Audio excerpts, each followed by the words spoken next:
Chapter 5. Ferris didn't feel like herself. She knew it was her body, but it was taller, fuller. The weapon in her hand wasn't her worn dagger, but an elegantly crafted staff. Her ears rang and something slick dripped down her forehead. She didn't recognize where she was, the barren landscape around her clouded by a billowing haze of dust.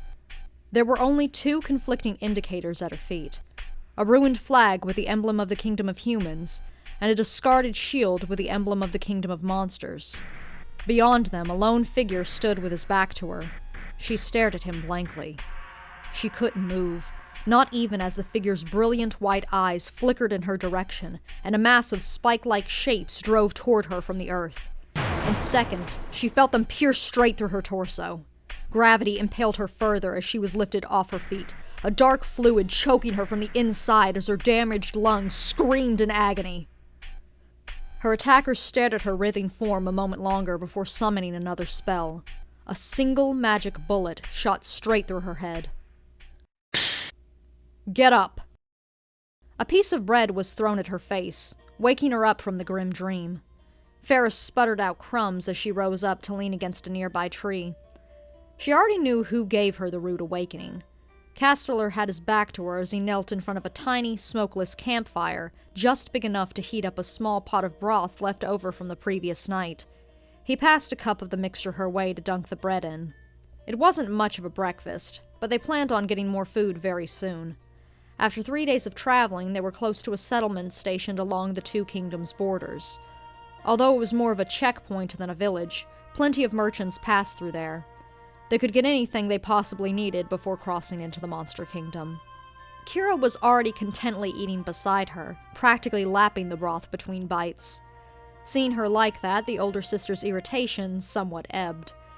If there was anything that put the two of them in a better mood, it was something tasty. That, and the warm cup felt good in her hands in the crisp morning air. Castellar twisted himself around as he settled down with his own meal, going over their agenda for the day for the second time.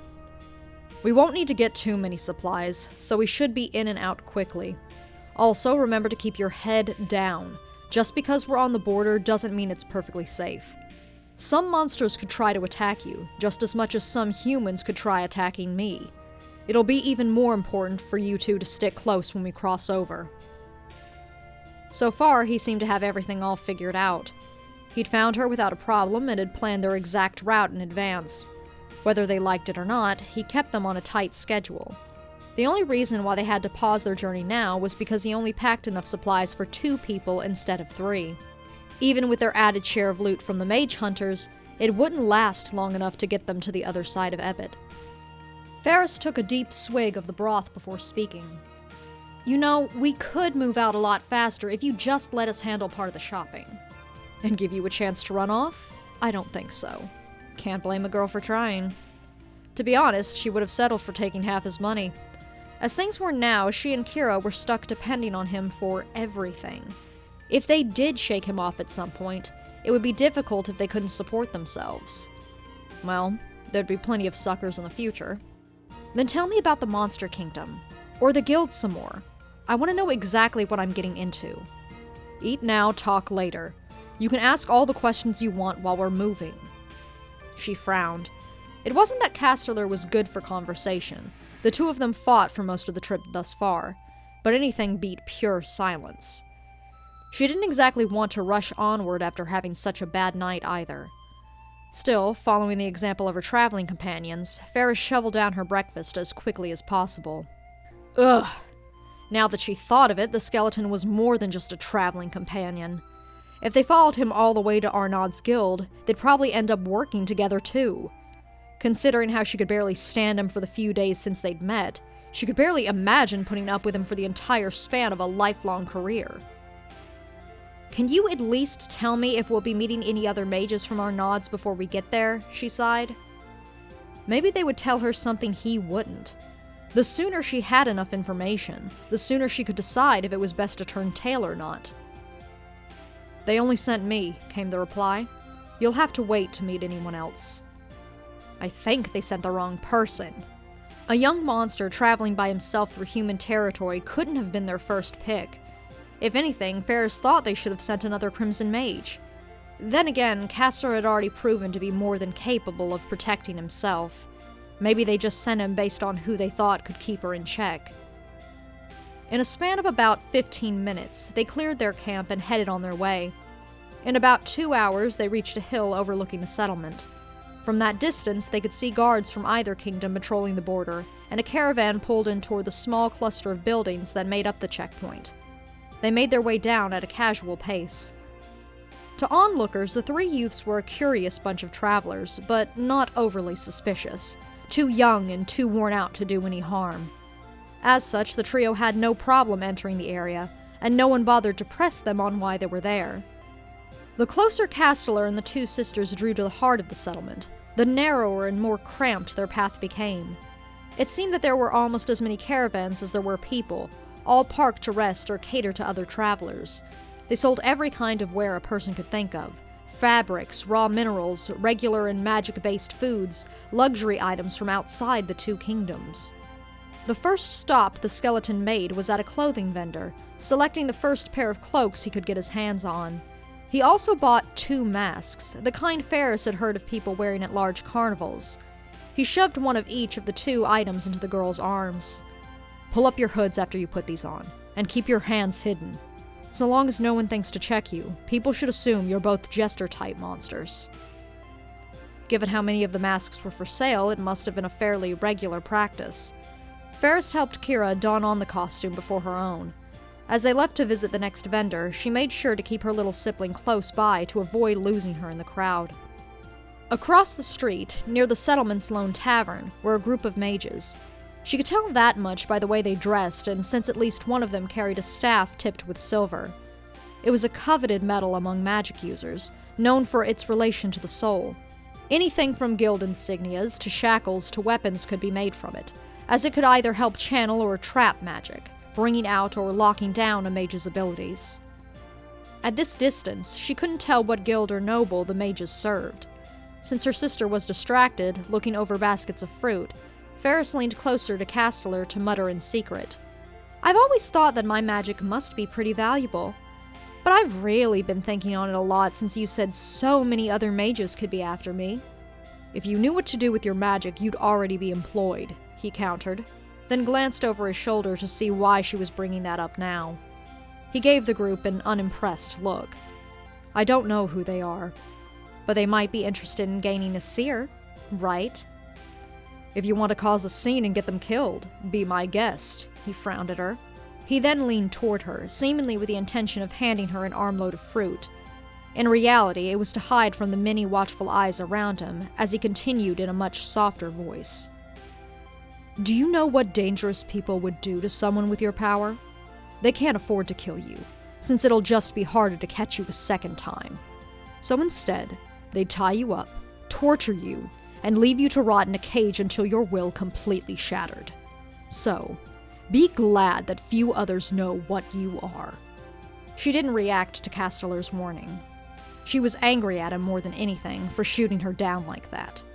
Taking him up on his offer would have been tempting, if just to annoy him, except he was right about the consequences. As small and isolated a place as this was, she and Kira wouldn't get very far after the crossfire. There was no real point in drawing attention to herself here. Unwilling to let the argument end there, Ferris turned her attention to the bundle in her arms and began placing most of the fruit back. "You picked them all too ripe," she grumbled at him as she traded the pieces for better ones. "They'll spoil before we eat them." After that task was done, she pointed to the dried goods he stopped in front of next. "And we're better off getting rose lips than grape bulbs. They recover more HP." Castellar blinked at her before shooting her another glare, then turned his face away. "Most of what we grow in the Monster Kingdom doesn't spoil. I don't know these crops." Clearly. A part of her pinned his lack of knowledge more on his status than his species, though. She also noticed he didn't bring up that she knew magic-based plants. Kira skipped over to her, plucking one of the rose lips between her fingers. "These are sweeter than rose hips, right?" "That's right." It was almost a matter of pride to the girls. While both of their parents developed a bit of magic, their true talent rested in their knowledge of plants and herbs, something that was passed on to their 2 daughters. It was a skill that had helped the girls survive on their own, and it gave them a bit of hope in finding solid work in the future, magic or no. Right then, it was also something to hold over the skeleton's head. Ferris couldn't keep a smug grin off her face, as Castellar begrudgingly followed her advice.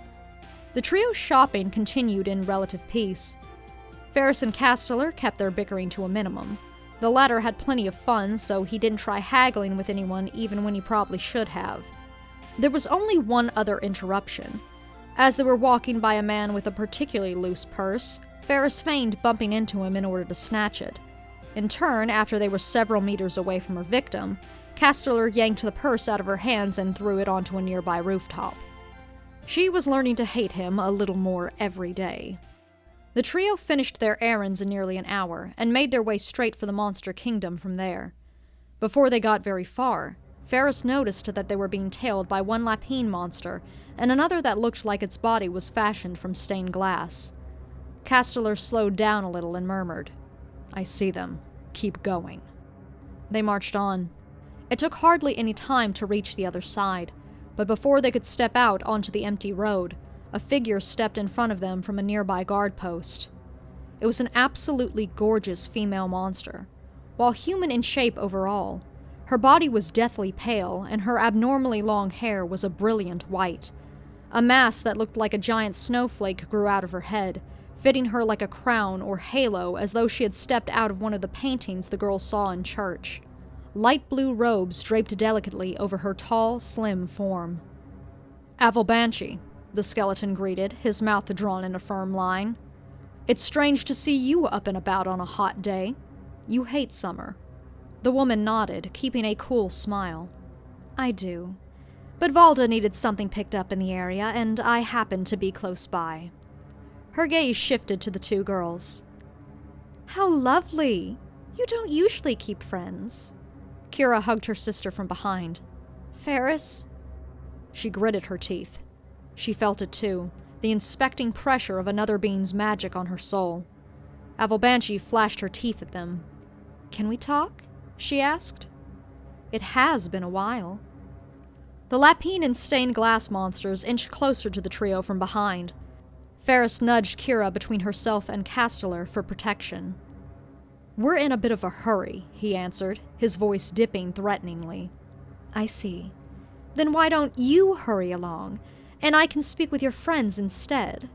Something began to take form in her hands, hidden by her long sleeves. It matched the design of the snowflake on her head, but was smaller. Ferris had only heard about them in stories, but it looked like the kind of throwing stars Easterners might wield. "Please do the right thing, Castellar. I've always had so much respect for you as a mage." His only response came in a wild rush of bone-shaped spikes that charged at her after manifesting from the ground. She leapt back to dodge them, letting her own weapon fly. In one move, Castellar shoved Ferris and Kira out of the way with one hand, and raised the other to send the anthropomorphic rabbit flying into the other monster before they too could strike. The entire area erupted into chaos. Both people and animals alike flew into a panic. Wares tipped over and civilians went into a stampede. Large dirt clouds were kicked up along the main path. Castellar pushed the sisters toward one of the caravans. "Get on!" The driver, a dark-skinned human, was already scrambling with the reins. As Avalbanshee fired off another spell and her allies recovered, he had no time to argue when the three youths suddenly jumped on board. He could only take off so all four of them could escape, their attackers moving in ready pursuit.